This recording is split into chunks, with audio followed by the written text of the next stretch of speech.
हमारे ऊपर ना इतने चारों तरफ से वजन होले, हम सेट नहीं हो सकते। लेकिन जब ज्ञान हमें हो जाएगा, फिर हमको लाद दो चाहे मत ला दो, हम सीधा चलेंगे, हम हंस हो जाएंगे। तो इस प्रकार जो परमात्मा हमें बताना चाहते हैं, और यदि आपको संतान है, आपका संस्कार है, आपका कोई कर्जा है लेना देना, जैसे एक समय ये सुखदेव ऋषि थे, परमात्मा अपने सूक्ष्म वेद में हमें ज्ञान देते हैं। सुखदेव ने 84 भुगती बना पजावे खरवो, तेरी क्या बुनियाद प्राणी तू पेंडा पंथ पकड़वो। सुखदेव ने 84 भुगती बना पजावे खरवो। सुखदेव ऋषि हुए हैं और वो गधे की योनि, यानी 84 लाख योनियों में कष्ट उठाता हुआ गधे की योनि भी उसने भोगा। और गधा जो है, कुम्हार विशेषकर प्रयोग करते हैं गधों को, और पहले पुजावा लगाया करते, जिसको किलन बोलते थे। पुजावे में ईंटें पकाया करते थे। तो गधा वहां ईंटों को नीचे से कच्ची ईंटें ले जाता और पुजावे के ऊपर 30-30, 20-20 फुट ऊंचा हो जाता था। राख वहीं रख देते थे उपलों की, उसके ऊपर ही लगा लेते थे कुम्हार, उस राख को इधर उधर नहीं ले जाते थे। तो 30-40 फुट ऊपर ले जाता, वहां से पक्की तुरंत लाद देते, उसके बोरे पर नीचे छोड़ कर जाता, कमर टूट जाती, और फिर आहार करने के लिए जंगल में जाता है वो गधा। तो परमात्मा कहते हैं सुखदेव ने 84 भुगती बना पजावे खर, खर माने गधा, बना पजावे खर वो, और तेरी क्या बुनियाद प्राणी तू पेंडा पंथ पकड़े वो। तेरी क्या औकात है भले आदमी, तू वो साधना पकड़, वो पेंडा माने मार्ग, वो साधना कर जिससे तेरा यु जन्म और मरण 84 लाख योनियों का झंझट छूट जाए। तो जब सुखदेव ऋषि का जन्म हुआ, ये 12 वर्ष माँ के गर्भ में रहे, और माँ के गर्भ में 3 महीने के बाद बच्चे को, वैसे तो 2 महीने के बाद बच्चा गर्भ में बॉडी में प्रवेश होता है, उस 3 महीना का होने के बाद उसको अपनी सारी जानकारी चेतना होती है। मैं कौन था, कहाँ था, क्या क्या दुख मैंने भोगे, अब मेरा उद्देश्य क्या है, कितने अच्छे संस्कारों से मुझे मनुष्य जीवन मिला है।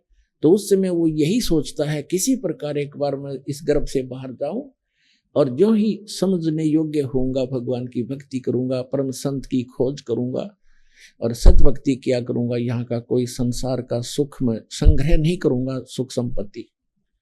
लेकिन बाहर आते ही ये तीनों गुण, रजगुण ब्रह्मा, सतगुण विष्णु, तमगुण शिव जी का जो प्रभाव है, ये इसको अचेत कर देता है। कोई चेतना पूर्व जन्म की नहीं रहती, एक आध को रह जाती है, वो थोड़ी बहुत अधूरी सुधूरी सी होती है।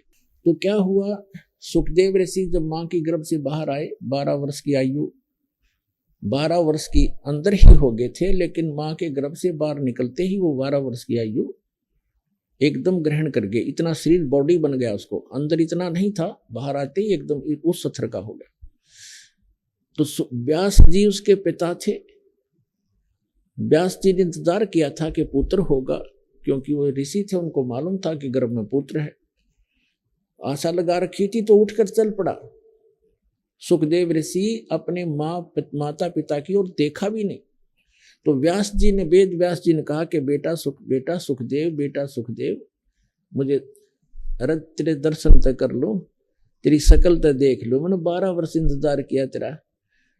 तो वो पीछे नहीं मुड़कर देखता है, और चलते चलते कहता है कि ऋषि जी, ना जाने कितनी बार आप मेरे पिता बने हो, और ना जाने कितनी बार मैं तेरा पिता बना हूं।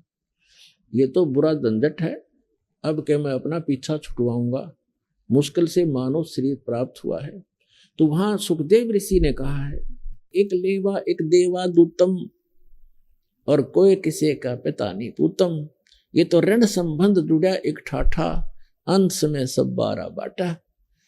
एक लेवा एक देवा दूतम, आपका कोई लेन देन उलझा हुआ एक दूसरे के साथ।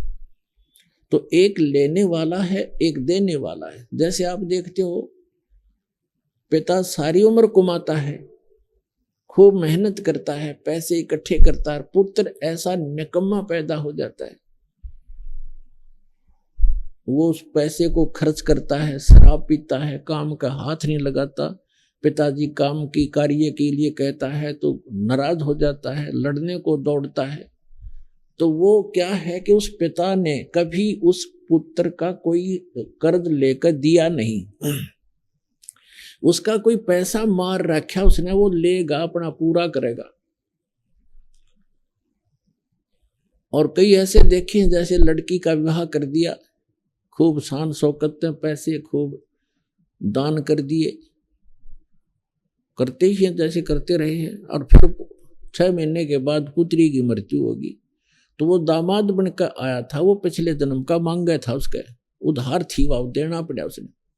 तो पुण्यात्माओं, यहाँ इस बात को आप पक्की समझ लेना, ये कोई डूम बाट के गीत नहीं है और कोई स्वार्थवश कोई कथा सुनाई नहीं जा रही है, ये परमार्थ है और यथार्थ ज्ञान है, ये गॉड गिवन स्पिरिचुअल नॉलेज है, इस पर 100% विश्वास करना।